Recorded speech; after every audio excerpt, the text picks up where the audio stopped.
kong maiinggit talaga si Judy Anito kasi hindi siya makakabili ng ganito kalaki na TV, be. At saka si Buraday, na, parang ang alam ko, makabibili siya ng ganito eh, kasi mayaman yun eh.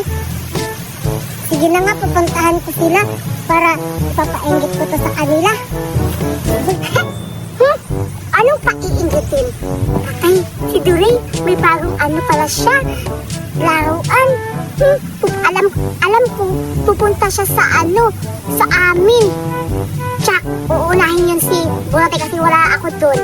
Nanakawin tayo. May plano ako. Nanakawin ko yung TV boy ni Duray. Alam ko na, pupuntahan ko na!